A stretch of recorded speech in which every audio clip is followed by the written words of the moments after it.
Nama saya Hirman Pasa, berasal dari Kota Kembang, Bandung.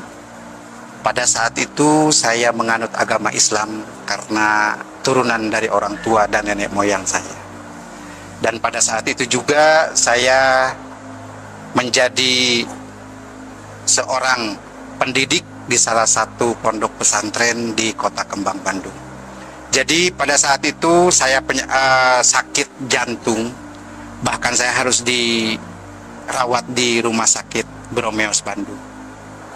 Dokter memutuskan saya harus dioperasi karena pada saat itu jantung saya bocor dan jantung saya itu udah biru sebelah. Nah, pada saat itu masih menganut agama Islam. Nah, di samping saya itu ada satu pasien jantung juga, cuman itu orang Kristen. Yang nunggunya itu ibu-ibu setiap pagi, setiap siang, sore, bahkan setiap malam suka menyanyi dan memberikan doa kepada pasien itu. Seperti mana pujiannya? Seperti ini. Bagaikan bejana siap dibentuk, demikian hidupku di tanganmu. Dengan urapan kuasa rohmu, ku dibaharui selalu. Begitu saya mendengarkan nyanyian itu, alunan suara si ibu itu, jadi saya itu agak tenang. Tapi saya yakin bahwa kata-kata si ibu itu akan menyembuhkan penyakit saya. Saya belum percaya waktu itu karena saya agama Islam, bukan agama Kristen. Tapi saya baru yakin. Nah, langsung di situ udah 2 hari kemudian pasien sebelah saya itu meninggal. Oh, berarti saya juga akan meninggal. Karena orang jantung itu jarang hidup kembali kalau udah masuk ICU. Tapi saya waktu di dalam ICU itu sadar tetap gitu, mendengarkan pujian si ibu. Nah, udah langsung gitu saya bilang, "Bu, tolong doakan saya, Bu." Si ibu jawab, "Pak, saya orang Kristen, kan Bapak orang Islam." Saya bilang, "Nggak apa-apa, yang penting saya sembuh, Bu." Didoakan. Langsung si ibu itu naruh tangan di dalam dada saya sambil berdoa, "Di dalam nama Tuhan Yesus Kristus kamu akan sembuh." Di situ penyakit saya itu bukan hilang, tapi rasanya agak sedikit mengurang. Langsung di situ saya diputuskan sama dokter itu harus dioperasi.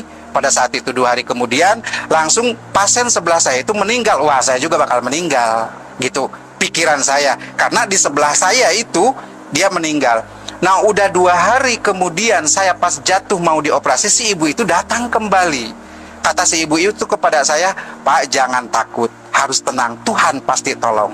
Tapi si ibu sebelum pulang menyimpan aqua di depan saya itu. Saya minum itu aqua, berkurang, saya dibawa ke lab, langsung dokter memutuskan saya tidak jadi dioperasi, sekaligus saya sembuh. Puji Tuhan, luar biasa. Baru doa, baru pujian yang dilemparkan ke badan saya udah sembuh total. Apalagi saya bilang kalau mengikutinya. Nah, pada saat itu gancang ceritanya saya langsung pulang ke rumah karena tidak jadi dioperasi. Saya udah jual apa-apa buat biaya operasi, akhirnya nggak jadi itu dioperasinya.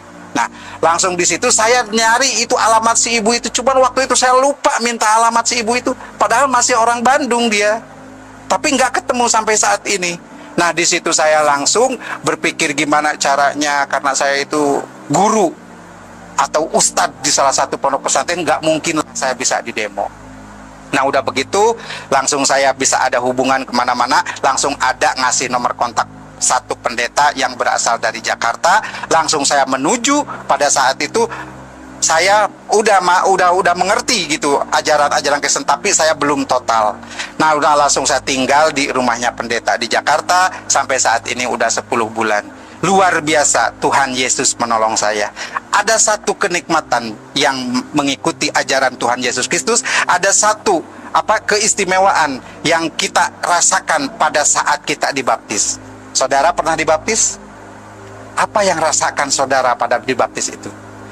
Pengalaman saya waktu saya dibaptis oleh 2 pendeta, ya.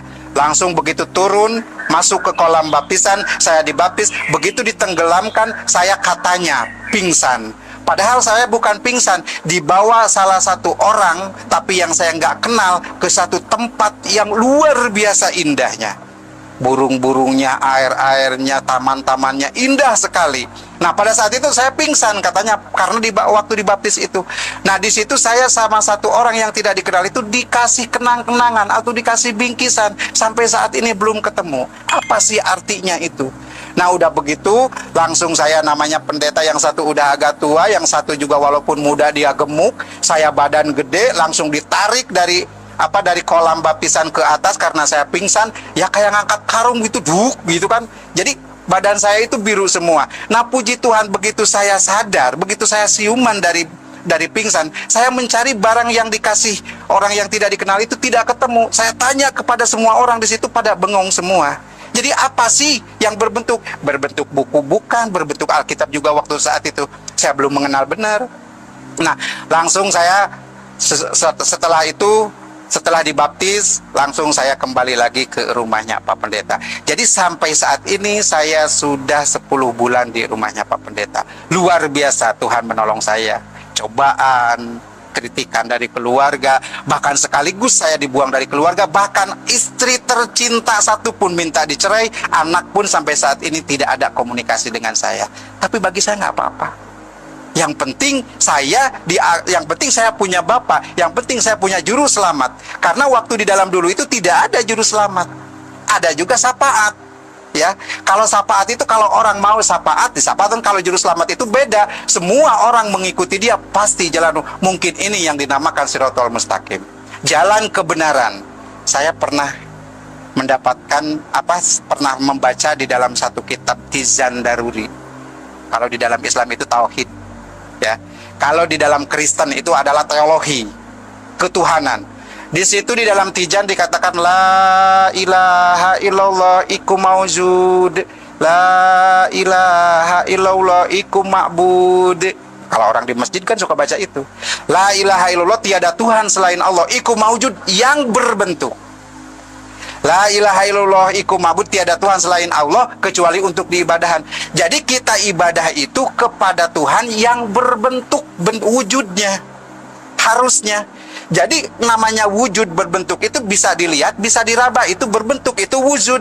Sedangkan dulu saya itu ibadah kepada Allah. Mana Allahnya itu nggak ada, karena di dalam Al-Quran dikatakan Allah itu tidak punya tempat, bukan di aras, bukan di surga, bukan di neraka. Tuhan itu laisa kamitslihi syai'un di dalam Al-Quran, tidak ada satu tempat pun untuk Allah. Sedangkan Tuhan itu di dalam kata lafaz tauhid itu berbentuk mauzud. Nah, di situ jelas. Jadi sedikit-sedikit sampai saat ini saya menggali bahwa inilah jalan kebenaran. Luar biasa Ibu Bapak Saudara.